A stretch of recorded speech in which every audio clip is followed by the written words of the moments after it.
국가대표 출신 당진의 한 대학교 운동부 코치가 여학생을 성폭행한 사실이 알려져 공분을 사고 있습니다. 학교 측은 징계 절차에 들어갔고 경찰도 수사에 나섰습니다.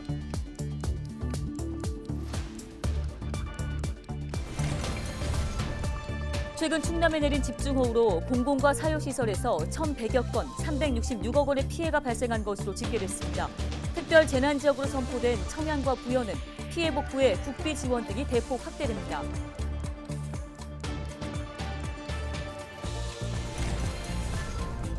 국내 코로나19 신규 확진자 수가 15만 명을 넘겼습니다. 이번 주를 정점으로 진정 국면에 접어들었다가 10월에서 11월 다시 대규모 유행이 찾아올 수 있다는 전망이 나왔습니다.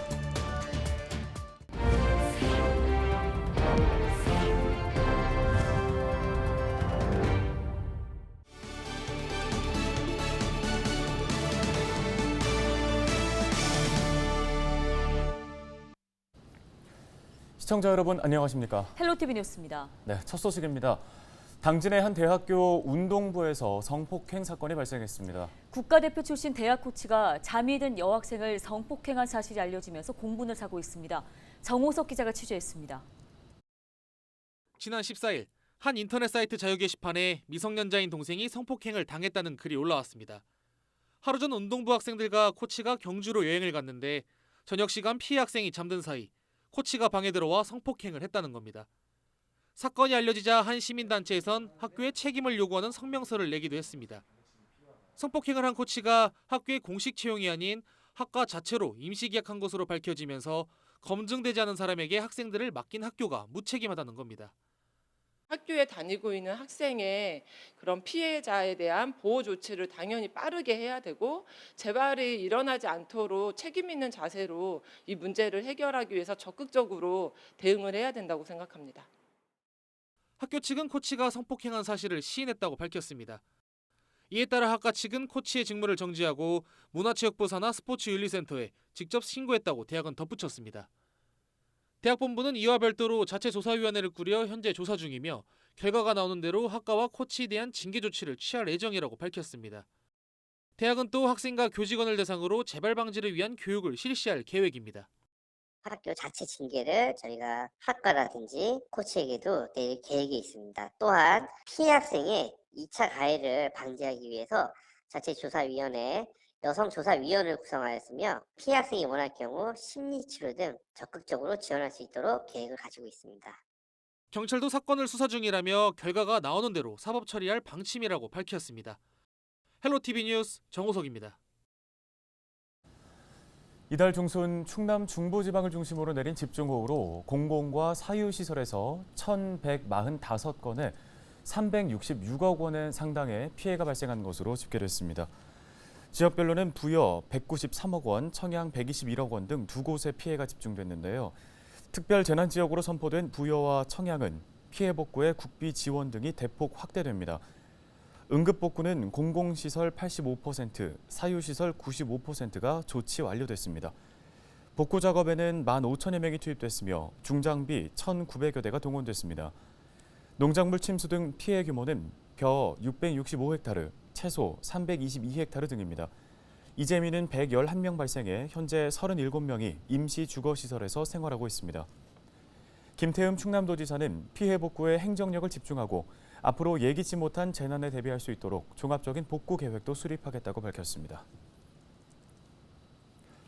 홍성역과 내포 신도시를 직통하는 농어촌 버스가 다음 달 1일부터 운행됩니다.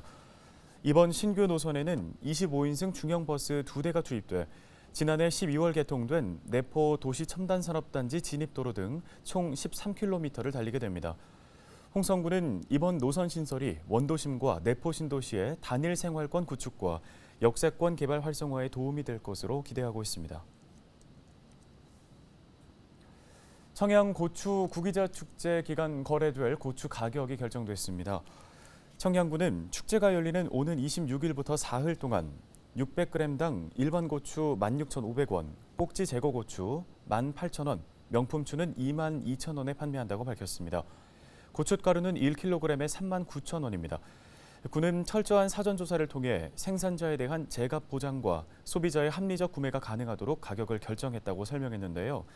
올해 축제는 신나는 여행, 매콤달콤 청양으로라는 슬로건으로 청양읍 백세건강공원에서 개최됩니다.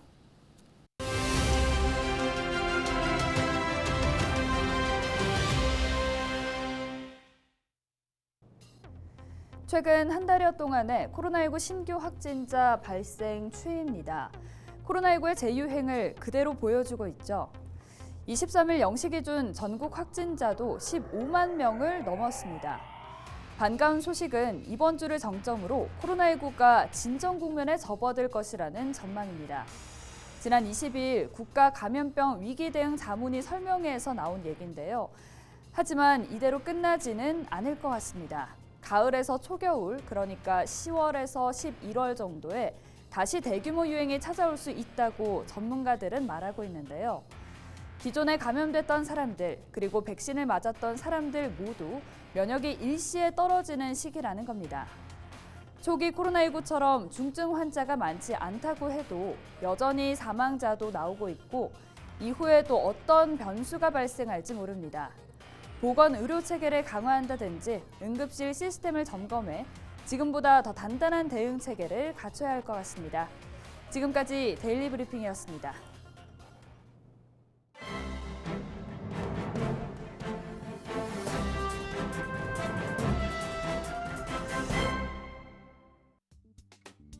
신문 브리핑입니다. 2019년 이후 동결돼 온 충남 지역 택시 기본 요금이 3년 만에 인상될지 주목됩니다.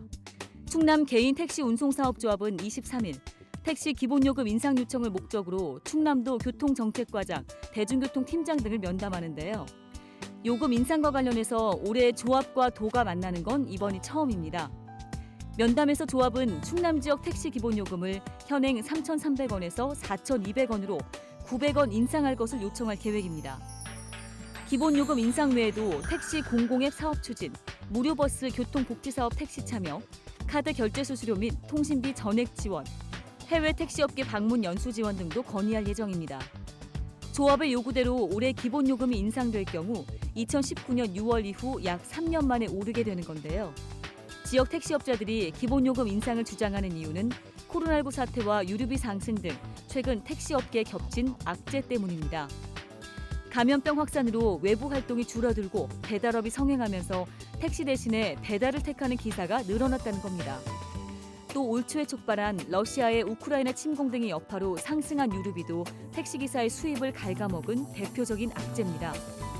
충남 택시기사 A씨는 하루 10시간 이상 몰아도 천안, 아산 등 북부권이 아니면 10만 원을 쥐기가 힘들다며 이마저도 유류비 등을 제하고 실제 주머니로 들어가는 건 5만 원 남짓이라고 설명했습니다. 다만 조합이 요구하는 인상분이 27%로 매우 높아 실제로 관철될 수 있을지는 미지수입니다. 가장 최근인 2019년 6월 당시 인상분도 17.3%로 조합이 요구하는 것보다 약 10%포인트 적었습니다. 여기에 택시 업계뿐 아니라 고금리, 고물가 등 일반 시민이 체감하는 경기 침체도 커 기본 요금이 4,200원으로 뛸 경우 반발과 혼란도 불가피할 것으로 예상됩니다. 지금까지 신문 브리핑이었습니다.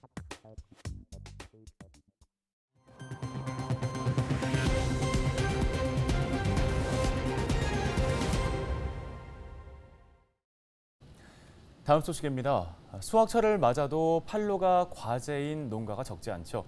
상대적으로 농사 경험이 적은 청년 농부들의 고민은 더 깊을 텐데요. 네, 청년 농업인의 판로 확대와 판매를 지원하기 위한 시도가 다방면으로 이뤄지고 있습니다. 정명계 기자의 보도입니다. 고운 빛깔을 뽐내며 탐스럽게 익어가는 대추형 방울토마토가 주렁주렁 열렸습니다. 해발 500m의 지리산 자락에서 자라 과육이 단단한 데다 당도가 높습니다.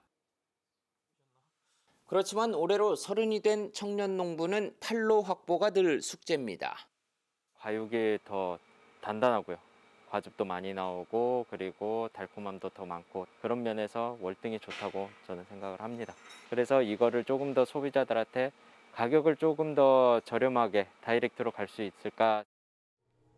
앞으로는 이런 고민을 좀 덜게 됐습니다. 국내의 한 케이블 방송사의 지역 채널 상거래 방송과 서비스를 통해 전국 약 400만 가구에 소개하고 판매할 수 있게 됐기 때문입니다. 또한 지역의 농수특산물을 판매하는 온라인 상점에도 곧 입점할 예정입니다.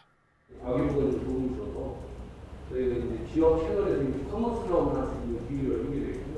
저희가 또 취급하는 커머스의 상품이라는 게 또 지역에서 생산되는 원물이라고 하는데 규정을 해서 농촌진흥청과 케이블 방송 사업자인 LG 헬로비전이 청년 농업인을 대상으로 판로 확대 지원에 나선 겁니다. 우선 전국 지자체에서 추천을 받은 농업인 경영체 후보군 가운데 15곳을 최종 선정했고 지원을 확대할 방침입니다. 청년 농업인이 개발한 그리고 생산한 품목에 대한 판로 확대를 지원함으로써 청과 정부와 민간이 함께 할 수 있는 좋은 모델로 발전될 수 있을 것이라고 기대합니다. 중간 유통 단계가 대폭 줄다 보니 소비자는 물론 생산자도 이득인 셈입니다. 얼마만큼 노력을 하는지, 이 작물이 나오는 데까지 농민들의 마음은 어떤지 그것까지 생각을 해주시면서 농작물을 구입하시고 맛있게 드셨으면 좋겠습니다. 미래 농업의 주역인 청년 농부들. 유통과 마케팅 역량을 키우고 인재 양성을 위한 체계적인 지원 논의도 한층 속도를 내고 있습니다. 헬로티비 뉴스 정명기입니다.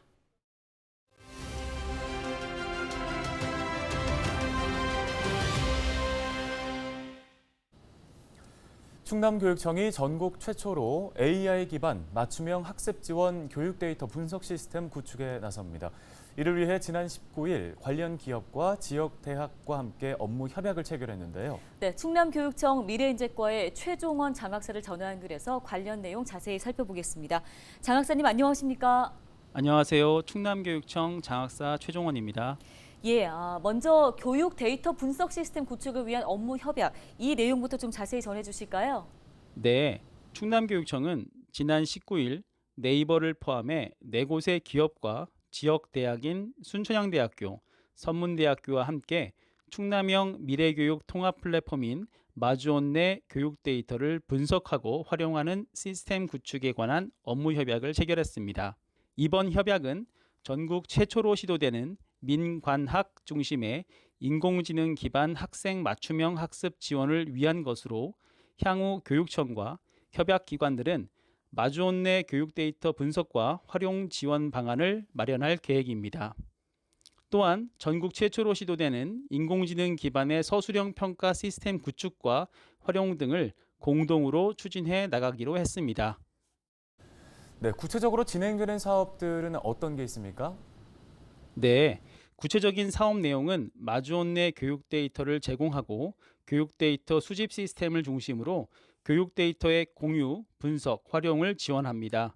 또한 본 사업의 효과성을 검증하기 위한 연구도 함께 진행됩니다. 마지막으로 인공지능 기반의 서술형 평가 시스템 구축 및 활용으로 서술형 평가 체계를 혁신적으로 개선하고 교원의 업무 경감 방안을 마련할 계획입니다. 네, 교육 현장에서 인공지능을 활용한 다양한 시도들이 이어지고 있는데요. 이 밖에도 또 계획하고 있는 다른 사업들 더 있을까요? 네, 충남교육청은 전국 최초로 교사와 전문가 중심의 실증 기반 에듀테크 교구 활용 시스템인 인공지능 수업 활동 레시피, 인수레를 메타버스 기반으로 구축하고 있으며 인공지능 융합교육과정 내용 체계와 교과 융합형 도움 자료를 전국 최초로 개발하여 보급하고 있습니다. 또한 15개 시군의 인공지능 교육 체험센터와 충남형 인공지능 교육 특화 도시를 구축하고 있습니다. 네, 오늘 관련 도움 말씀 여기까지 듣겠습니다. 충남교육청 미래인재과 최종원 장학사였습니다. 네, 다음 소식입니다. 농림축산식품부와 농촌진흥청, 농림수산식품교육문화정보원이 오는 28일까지 스마트 농업 인공지능 경진대회 참가자를 모집합니다. 먼저 예상기간인 29일부터 다음 달 23일까지 생육 예측과 재배 전략 기획안 등 평가를 거쳐 본선에 진출한 4개의 팀을 선정하는데요. 이후 약 2달 반 동안 천안제일고등학교 스마트팜 온실에서 AI 기술을 활용해 토마토를 재배하는 방식으로 본선을 치르게 됩니다. 네, 저희가 준비한 소식 여기까지입니다. 네, 시청해주신 여러분 고맙습니다.